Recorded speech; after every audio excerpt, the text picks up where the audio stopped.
बंदी छोड़ सतगुरु रामपाल जी भगवान की जय हो।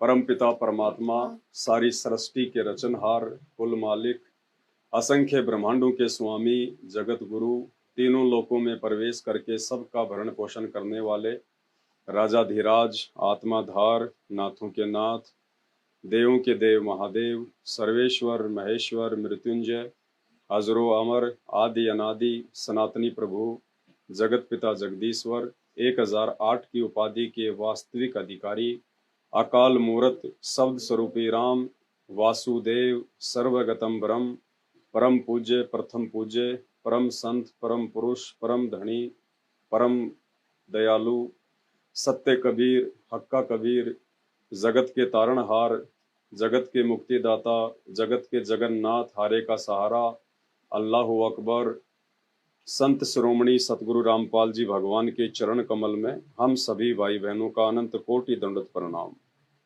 भाई और बहनों, परमपिता परमेश्वर सतगुरु रामपाल जी भगवान के आशीर्वाद से लगातार सात संगतियां निरंतर आगे बढ़ती जा रही हैं और सात संगतियां ही सतगुरु रामपाल जी भगवान के यथार्थ 13वें कबीर पंथ का असली मोक्ष मार्ग है।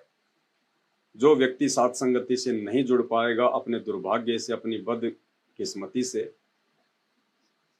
वो आने वाले समय में अपने आप को बहुत ज्यादा कोसेगा। क्योंकि संत रामपाल जी भगवान पूर्ण मोक्ष के लिए एक भगत को जिस प्रकार से तैयार कर रहे हैं, एक भगत के क्या लक्षण है, क्या गुण है, क्या उसके अंदर आचार विचार और व्यवहार होना चाहिए, अपने संगत वाले भाई बहनों के साथ में उसका कैसा व्यवहार होना चाहिए, अपने गुरुदेव के साथ में उसका कैसा व्यवहार होना चाहिए, ये सारी चीजें सात संगति से ही निखर के आ सकती हैं। बाकी आप कहीं भी चले जाइएगा, परमात्मा प्राप्ति का दूसरा मार्ग नहीं है। आपने ज्ञान आधार से इन बातों पे विचार करना पड़ेगा। आप एक भगत हैं, परमात्मा ने भगत को हंस बताया है, और हंस वो है जो दूध और पानी दोनों को छान ले, दूध दूध पी ले, पानी पानी को छोड़ दे। तो परमात्मा ने ये अनमोल मानव शरीर और ऊपर से हमारे को ये तत्व ज्ञान इसीलिए दिया है कि गुरुदेव के सत्संगों को आधार बना के और सत्संगों में संकेतों को समझ के और हम सुसंगति से जुड़ के अपने आत्म कल्याण के लिए आगे बढ़ें। इतना ज्ञान देने के बाद परमात्मा हाथ पकड़ के आपको एक साइड में नहीं करेगा कि बेटा यहाँ सही है और यहाँ गलत है। ये निर्णय हमने स्वयं ही करना पड़ेगा, और यदि इतना निर्णय भी हम नहीं कर पाए तो भाई धिक्कार है फिर मानव जन्म प्राप्त करने का और भगवान से ये अनमोल ज्ञान प्राप्त करने का। और सात संगति से जुड़ने के बाद में सबसे पहली जो कंडीशन है मोक्ष प्राप्ति की, ये तो देखो सभी शास्त्र बोलते हैं, सभी संत महात्मा ये गुणगान करते हुए आए हैं कि जो गुरु होता है, गुरु से बढ़ के कोई नहीं होता, और बिना गुरु के मोक्ष मिल ही नहीं सकता। गुरु बड़े हैं गोविंद से, मन में देख विचार, हरि सुमरे सो वार हैं, गुरु भजे होए पार। और सांसारिक तौर पे भी हम लोग ये कहानियां सुनते आए हैं, दोहे श्लोक सुनते आए हैं, गुरुर ब्रह्मा गुरुर विष्णु गुरुर देव महेश्वर, गुरुर साक्षात पार ब्रह्म तस्मै श्री गुरुवे नमः। यानी जो लाभ हमें ब्रह्मा विष्णु महेश से मिलने चाहिए, वो लाभ भी हमें वो सतगुरु ही देगा और उनसे कई गुना ज्यादा बढ़ के देगा। तो जो गुरु है ना, उसको भगवान से भी ज्यादा ऊपर बताया गया है। तो बिना गुरु को भगवान माने तो मोक्ष की हम सोच भी नहीं सकते। और सात संगतियां परमात्मा ने इसीलिए शुरू करवाई हैं कि ये आत्माएं मेरे सत्संग को आधार बना के और मुझे परमात्मा के रूप में स्वीकार करें। जब तक हम गुरु को अलग और परमात्मा को अलग देखेंगे, दोनों को अलग अलग देख के चलेंगे, तो परमेश्वर कहते हैं गुरु गोविंद दो नहीं भाई, जब तक जो दो समझेगा वो दोजक में जाई, वो नरक में जाएगा, वो मानव जन्म प्राप्त करके भी मोक्ष प्राप्त नहीं कर पाएगा। और गुरु को भगवान मानने की जो प्रोसीजर है वो इस धरती पे केवल साध संगति में है, बाकी कहीं पे नहीं है। मुंह से चाहे कोई कितना अपने गुरु जी को भगवान बोल दो, कबीर जी बोल दो, परमात्मा बोल दो, लेकिन वो परमेश्वर तो आत्मा की भाषा जानता है। वो आपके भाव, आपकी श्रद्धा, आपके अंतर्मन की स्थिति को देखेगा कि ये खाली जुबान पे मुझे भगवान बोल रहा है या फिर इसने अंदर से भी मुझे जाना और कुछ पहचाना है। तो गुरु को भगवान मानने का सिलसिला केवल सात संगतियों में शुरू हुआ है, और सात संगतियों से ही हम अपने गुरुदेव को भगवान मान सकते हैं। हम अपने गुरु को परमात्मा मान के हम उनको जो है वो प्रसन्न कर सकते हैं और मोक्ष के लिए हम तैयार हो सकते हैं। तो सबसे पहले अपने गुरु को भगवान मानना, और गुरु को भगवान मान लिया फिर उसके बाद में भगवान को भोग लगाया जाता है। गीता जी का सार यही है कि उस पूर्ण परमेश्वर की प्राप्ति होने के बाद में, और जो भी हम खाते हैं, जो भी हम पीते हैं, सबसे पहले हमें अपने भगवान को अर्पित करना चाहिए, जो भी भोग है। क्योंकि भगवान को भोग लगने के बाद वो जो अन्न है वो जो है वो पाप रहित हो जाता है, और उसके सारे जो अवगुण होते हैं परमात्मा उनको दूर कर देते हैं। और स्वयं फिर वो परमात्मा जब हम उनको भोग लगाते हैं तो वो सूक्ष्म रूप में आके वो भोग जो है वो ग्रहण करता है। और जब परमेश्वर भोग ग्रहण करता है तो फिर वो प्रसाद बन जाता है, वो अमृत बन जाता है। और फिर उस अमृत को खाने से हमारे युगन युगों के हमारे जो पाप कर्म है वो जो है बड़ी तेजी से जो है उनका नाश होता है। तो ये जो पूरी जो प्रोसीजर है, जो अध्यात्म की, जो भक्ति मार्ग की, जो मोक्ष प्राप्ति की, ये सतगुरु रामपाल जी भगवान ने साध संगतियों से ही जो है वो शुरू करवाई है। और देखिए एक परमात्मा की वाणी है कि देते को हरि देत है जहां तहां से आण, और अण देवा मांगत फिरियो फिर साहिब सुना नहीं कान। श्री कृष्ण जी की और सुदामा की कितनी गहरी दोस्ती थी। आज भी हम उनके वो किस्से सुनते हैं, श्री कृष्ण जी और जो है सुदामा जी की। जबकि श्री कृष्ण जी तो तीन लोक के जो है भगवान थे उस समय, उनको सब कुछ पता था कि सुदामा की क्या माली हालत है, कैसे वो गरीबी में जी रहा है, उसके बच्चों को भी खाना जो है ढंग से नसीब नहीं होता, टूटी फूटी झोपड़ी में रहता है। जबकि भगवान का वो परम मित्र था, उसके बावजूद भी भगवान ने उसकी कोई मदद नहीं की किसी भी प्रकार की। सुदामा जी को भिक्षा मांग मांग के अपने परिवार का पेट भरना पड़ रहा था, क्योंकि परमात्मा का विधान एक रूल है। फिर बड़ी मुश्किल से सुदामा की जो पत्नी थी उन्होंने उनको तैयार किया, 3 मुट्ठी चावल की उन्होंने सेक के भून के, जैसे वो खील वगैरह जो बना लेते हैं हम चावल के, वो बांध के उनको दिए कि आप जाओ। तो सुदामा जी द्वारिका चले गए, वहां पे भगवान से मिले, सारी बातें हुई। और जब तक भगवान ने वो 3 मुट्ठी चावल का भोग नहीं लगा लिया, जब तक भगवान ने वो भगत के हाथ से भोग नहीं खा लिया, तब तक भी भगवान ने उसकी कोई जो है वो सुरक्षा नहीं करी, कोई उसको लाभ नहीं दिया। और जैसे 3 मुट्ठी चावल का भोग सुदामा के वो घर का भगवान को लग गया, श्री कृष्ण जी को, तो सुदामा जी वापस आए नहीं। उससे पहले तो सुदामा पूरी विश्वकर्मा के द्वारा भगवान ने बनवा के तैयार कर दी। तो हमने भोग के महत्व को समझना है। जब दुर्योधन के इशारे पे और दुर्वासा ऋषि पांडवों को श्राप देने के लिए जंगल में चला गया, 88,000 ऋषि महात्मा लेके, और शाम के टाइम पे गया, क्योंकि दुर्वासा को इस बात का पता था कि द्रौपदी के पास में सूर्य देव का दिया हुआ एक वो पात्र है, और जब तक द्रौपदी खाना नहीं खा लेगी तब तक वो पूरी दुनिया को खाना खिला सकती, उसमें खाना समाप्त नहीं होता। तो सबने खाना खा लिया था, पांडवों ने, द्रौपदी ने, सबने खाना खा लिया। उसके बाद जानबूझ के वो दुर्वासा ऋषि 88,000 साधुओं के साथ में आया, बोले भाई भूख लग रही, खाना खाएंगे, क्योंकि उसने तो उसको श्राप देना था। अब उसी समय द्रौपदी ने भगवान को याद किया अपनी अंतरात्मा से, तो श्री कृष्ण जी के रूप में ये कबीर परमात्मा सतगुरु रामपाल जी भगवान वहां पे तुरंत प्रकट हो गए। रामा श्यामा हुई, बोले भाई क्या बात है, बोले भगवान दुर्वासा ऋषि आया है और दुर्योधन ने उसको भेजा है, और वो बकवाद करेगा, वो श्राप देगा हमारे को, अज्ञातवास का समय और ज्यादा लंबा करेगा। तो भगवान ने कहा कि भाई मुझे भूख लगी है, सबसे पहले तो मुझे भोजन खिलाओ, उसके बाद में देखेंगे क्या है और क्या नहीं है। तो उसने कहा कि भगवान भोजन का ही तो रोड़ा है, अगर भोजन ही होता तो बात ही क्या थी। बोले भैया बगैर खाए तो मैं कुछ नहीं कर पाऊंगा। मतलब परमात्मा सत्संगों के माध्यम से हमें अपना विधान बता रहे हैं कि भगत जब तक अपने भगवान को कुछ अर्पित नहीं करेगा तब तक परमात्मा समर्थ होते हुए भी कुछ नहीं करेगा। तो कहते हैं वो जो पात्र था, उस पात्र में कोई एक साग का जो है पत्ता लगा हुआ था। बोले भगवान इसमें तो साग का ये पत्ता लगा हुआ थोड़ा सा। तो भगवान ने कहा कि द्रौपदी इसमें थोड़ा पानी डाल के घोल घाल के दे दे। तो परमात्मा श्री कृष्ण जी रूप में सतगुरु रामपाल जी भगवान ने वो पिया पानी, और जैसे ही भगवान ने पानी पिया उधर 88,000 ऋषियों की भूख समाप्त हो गई, और उल्टा उन्होंने दुर्योधन को श्राप दे दिया। आए थे वो पांडवों को श्राप देने, और दे दिया उसने दुर्वासा ने दुर्योधन को कि राम करे थारे दुश्मन मरियो। फिर हमें परमात्मा ने भोग का महत्व समझाया। जो तैमूर लंग था, जहां से मुगल साम्राज्य की नींव पड़ी हमारे देश में, तैमूर लंग की परमात्मा ने एक रोटी खाई थी, और एक रोटी के बदले में परमात्मा ने 7 पीढ़ी का राज दे दिया, बहादुर शाह जफर तक का। तो परमेश्वर ने पहले खाया उसके बाद में दिया। आज तक का इतिहास उठा के देख लो, ये परमात्मा किसी के भोजन का भूखा नहीं है, ये किसी के दान का भूखा नहीं है। ये तो समर्थ है, जिसने 21 ब्रह्मांड, इस काल को, इस दुर्गा को, ब्रह्मा विष्णु महेश को भीख में दे रखे हैं। इनको हम क्या दे सकते हैं। लेकिन ये परमेश्वर का एक विधान है ये, कि जब तक हम उनको कुछ भाव से अर्पित नहीं करेंगे साधु भूखा भाव का धन का भूखा नाई, जो कोई धन का भूखा साधु भी नाई।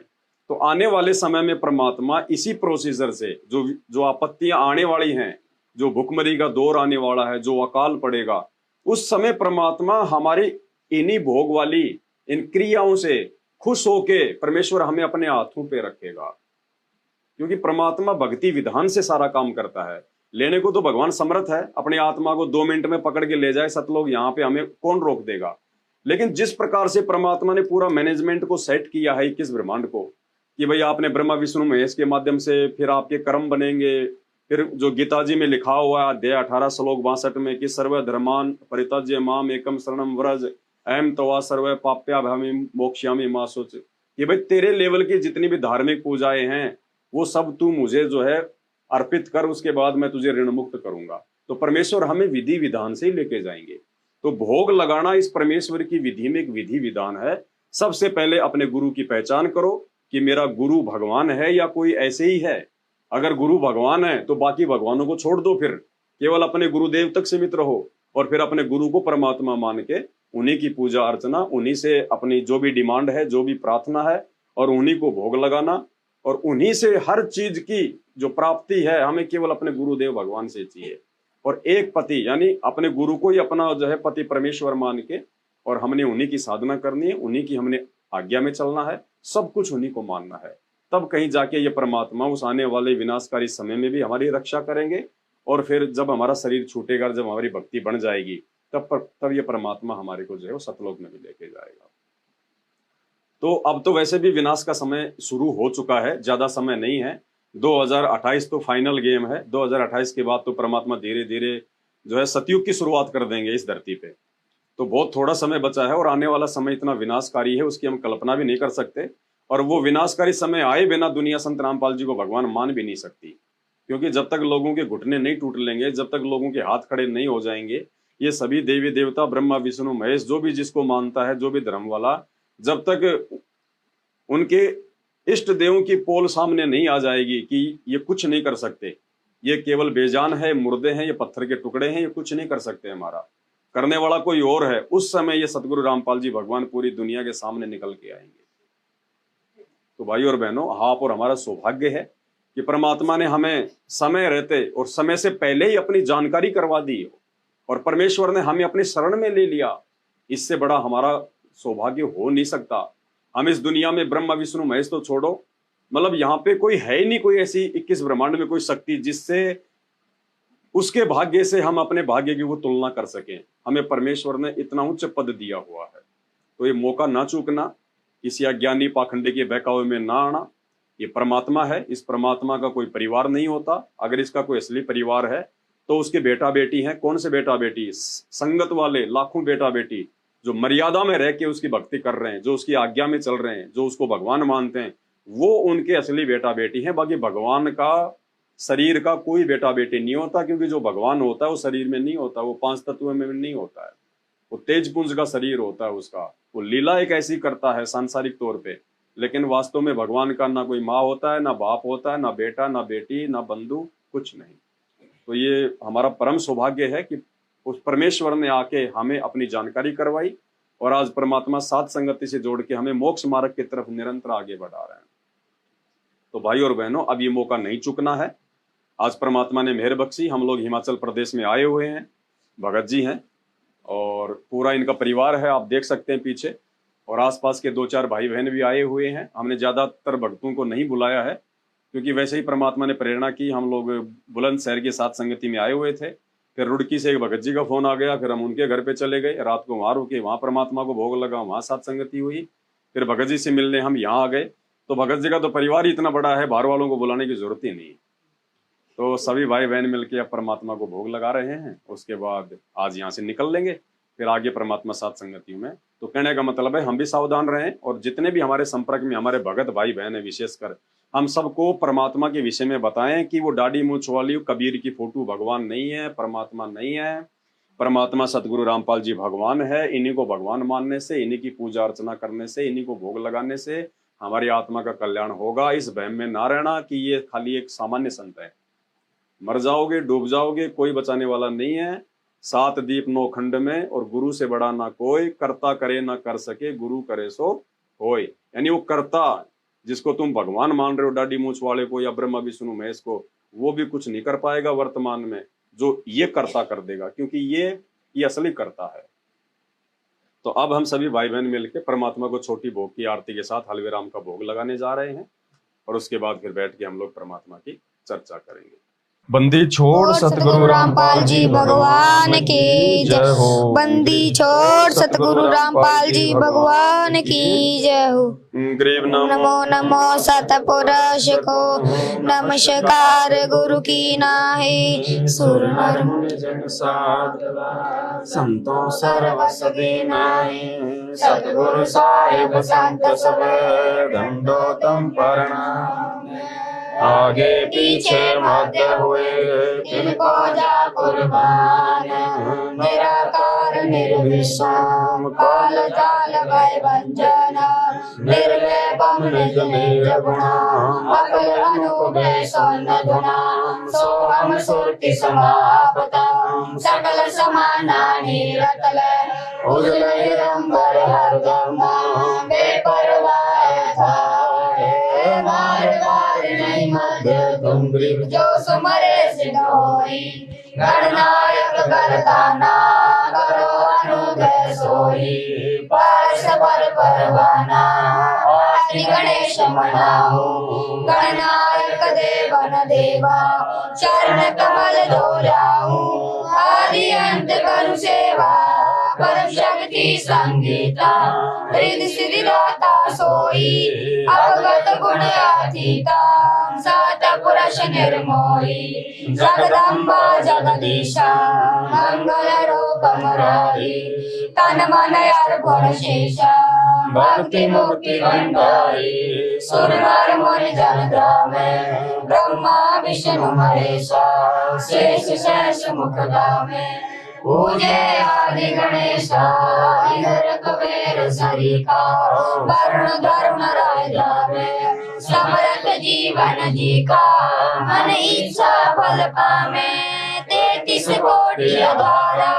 रामे शेष 88 उतरे बहुजल पारा। कटे यम की फांसी 33 कोटि अघारा। रामे शेष 88 उतरे बहुजल पारा। कटे यम की फांसी। बंदी छोड़ सतगुरु रामपाल जी भगवान की जय हो। बंदी छोड़ सतगुरु रामपाल जी भगवान की जय हो। बंदी छोड़ सतगुरु रामपाल जी भगवान की जय हो। हे परमपिता परमात्मा, सारी सृष्टि के रचनहार, कुल मालिक कबीर परमेश्वर सतगुरु रामपाल जी भगवान, आप जी का भोग प्रसाद तैयार है। अपनी पवित्र रसना से इसे पवित्र करने की कृपा करें। हे परमेश्वर, भोग प्रसाद बनाते समय, लगाते समय या भोग की आरती करते समय हम तुच्छ बुद्धि जीवों से कोई त्रुटि रही हो तो हमें तुच्छ जानकर अक्षमा करें परवरदिगार। आज लग्या साहेब को भोग दीन के टुकड़े पानी का। कोई जगह पूरा भला भाग सफल हुआ दिन जिंदगानी का। आज लग्या साहेब को भोग दीन के टुकड़े पानी का। कोई जगह पूरा भला भाग सफल हुआ दिन जिंदगानी का। सोए ना जावे व्यंजन छवि सोए ना जावे। जो मिल जावे रुचि रुचि पावे। जो मिल जावे रुचि रुचि पावे। प्रसाद अलूणा ये खा जावे। प्रसाद अलूणा ये खा जावे। बावले प्राणी का। कोई जगह बुरा भला भाग सफल हुआ दिन जिंदगानी का। समन जी ने भोग लगाया। समन जी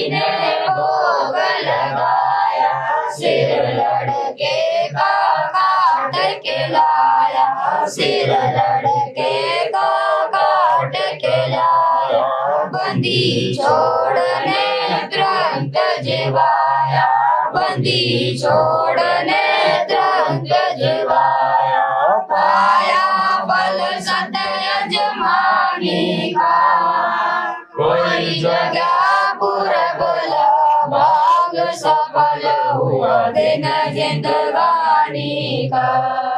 जिन भक्तों का ये भोग लग जाए, जिन भक्तों का ये भोग लग जाए, उनके तीनों तापन सावे, उनके तीनों तापन सावे, कोट के रथ का फल वो पावे, कोट के रथ का फल वो पावे, लाभ ये सतगुरु की वाणी का, कोई जगह पूर्व भाग सफल हुआ दिन जिंदगानी का।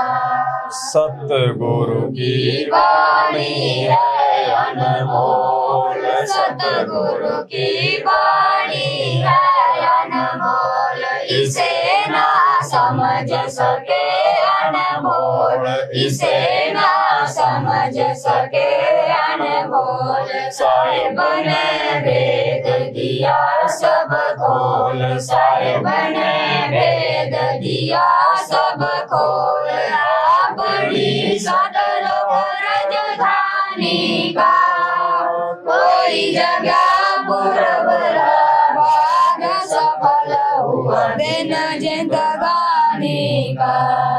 बलि राजा ने धर्म किया था, बलि राजा ने धर्म किया था, हरि ने आके दान लिया था, हरि ने आके दान लिया था, पाताल लोक का राज दिया था, पाताल लोक का राज दिया था, ऊंचा है दर्जा दानी का, कोई जगह पूर्व भाग सफल हुआ दिन जिंदगानी का।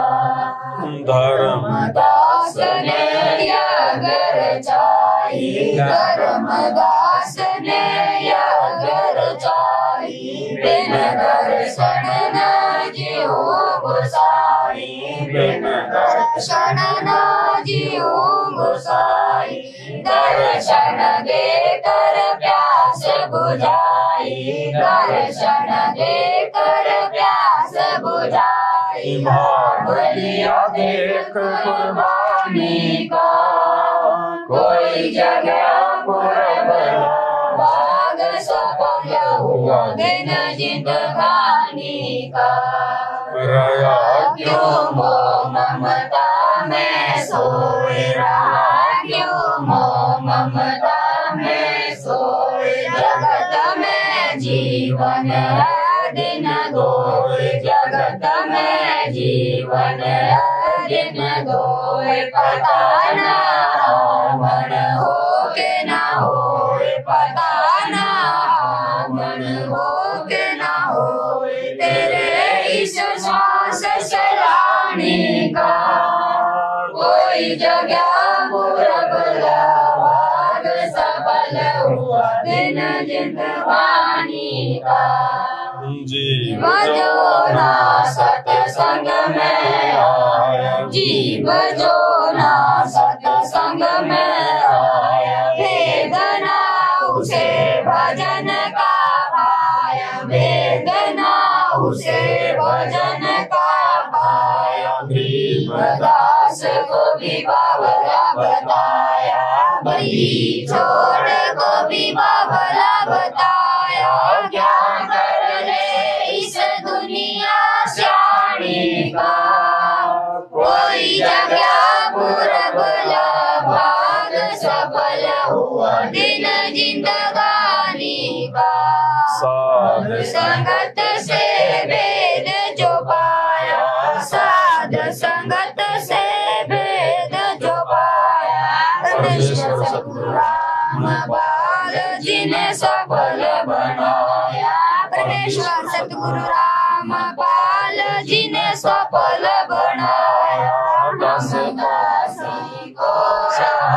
दिखाया, रामदास को राह दिखाया, श्री राम बरबाड़े का कोई जगह पूरा भाग सफल हुआ दिन जिंदगानी का। आज संगत से वेद जो पाया, साध संगत से वेद जो पाया, परमेश्वर सतगुरु रामपाल जी ने सफल बनाया। परमेश्वर सतगुरु रामपाल जी ने सफल बनाया। परदास को राह दिखाया, परदास को राह दिखाया, श्री राम बरबाड़े का कोई जगह पूरा बोला भाग्य सफल हुआ दिन जिंदगानी का। आज लगा साहेब को भोग दीन के टुकड़े पानी का कोई जगह पूरा बोला भाग सफल हुआ दिन जिंदगानी का। बंदी छोड़ सतगुरु रामपाल जी भगवान की जय हो, बंदी छोड़ सतगुरु रामपाल जी भगवान की जय।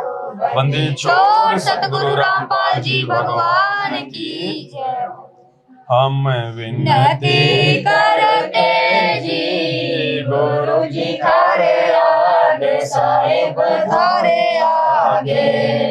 हम विनती करते जी गुरु जी थारे आगे, साहेब थारे आगे। साहिब मेरी विनती सुनो,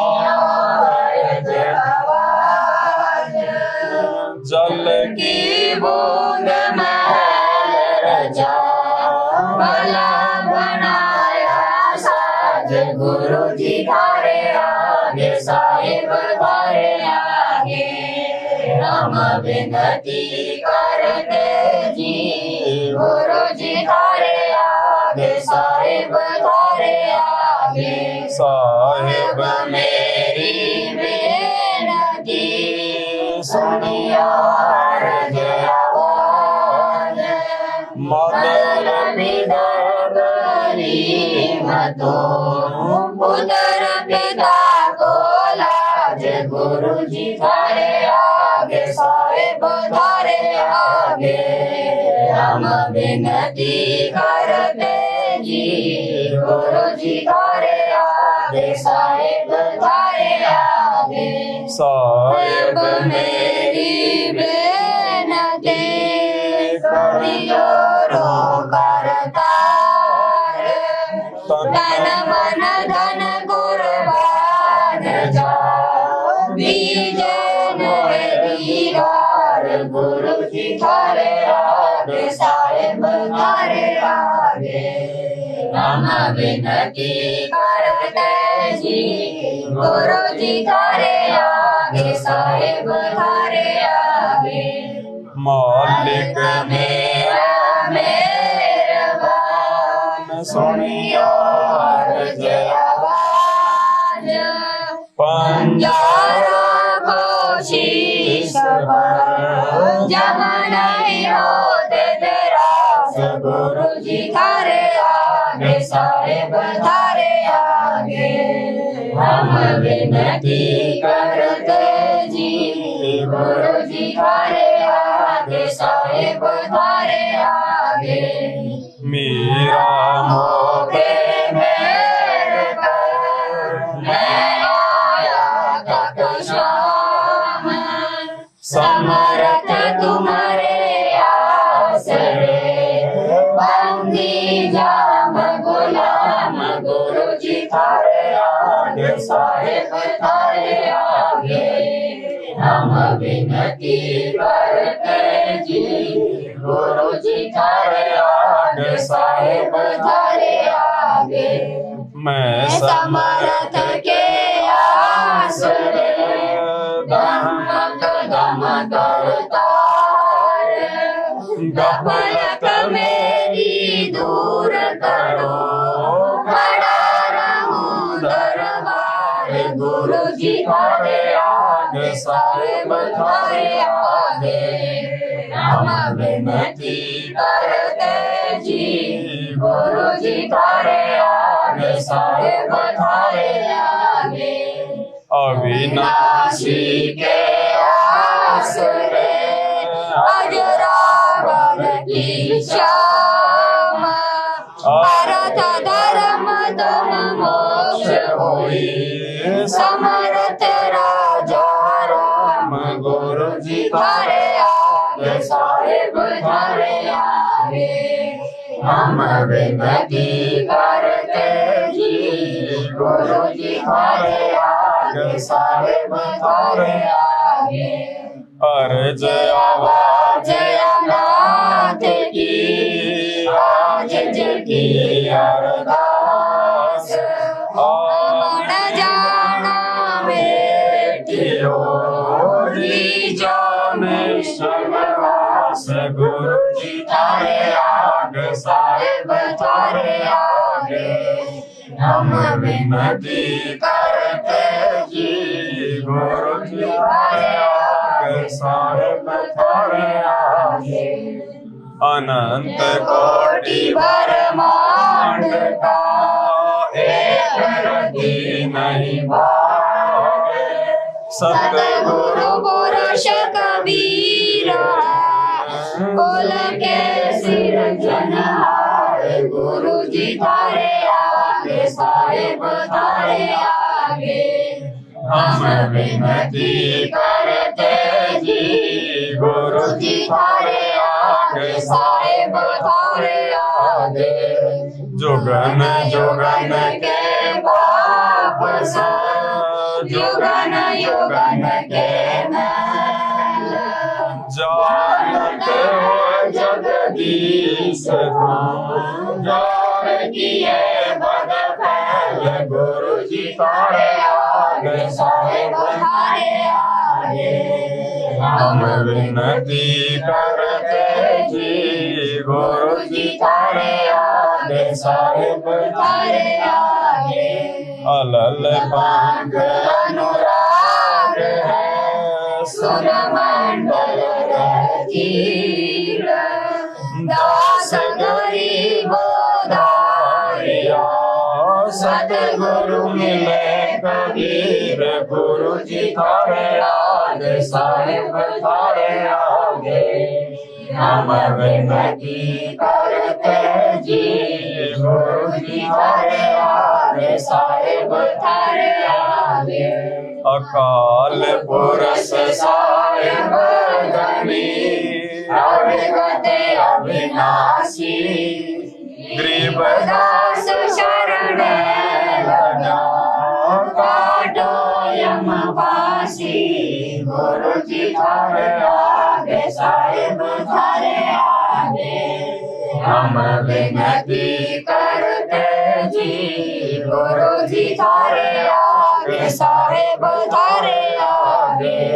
अकाल पुरष साहेब धनी अविगत अविनाशी, गरीबदास शरण लगा काटो यम फांसी, गुरु जी थारे आगे, साहेब थारे आगे। हम विनती करते जी गुरु जी थारे आगे, साहेब थारे आगे। हम विनती करते जी गुरु जी थारे आगे, साहेब थारे आगे। बंदी छोड़ सतगुरु रामपाल जी भगवान की जय हो, बंदी छोड़ सतगुरु रामपाल जी भगवान की जय हो, बंदी छोड़ सतगुरु रामपाल जी भगवान की जय हो। सत्साई भाई और बहनों, ये देखो, ये परमात्मा की भक्ति जब हमारे अंतःकरण में जब ये प्रवेश कर जाती है ना, तो इस परमात्मा के लिए ऐसे हमारी आंखों से फिर आंसू आएंगे, फिर ऐसा ही हमारे मतलब परमात्मा कहते हैं कि साध संगति हरि भक्ति बिन कोई न उतरे पार, निर्मल आदि अनादि है और ये गंदा सब संसार है। केवल इस पूरे विश्व में सतगुरु रामपाल जी भगवान की ही ये भक्ति है, यही वो भगवान है जिससे हमारे युगों युगों के पाप कर्म, हमारे आत्मा में जमा हुआ मैल, हमारे वो गंदे विचार, ये परमात्मा गंगा से भी ज्यादा जो है वो निर्मल कर देगा। और फिर परमात्मा ने बताया कि एक समय ऐसा आएगा तुम फूट फूट के रोया करोगे इस परमात्मा के लिए, जब भी इसकी कोई चर्चा होगी तुम्हारी आंखों से आंसू नहीं रुका करेंगे, वो समय आ जाएगा। तो पुण्यात्माओं, ये पहचान है कि परमात्मा धरती पे है और इनके आशीर्वाद बिना, इनकी भक्ति बिना जीव के अंदर इतना बदलाव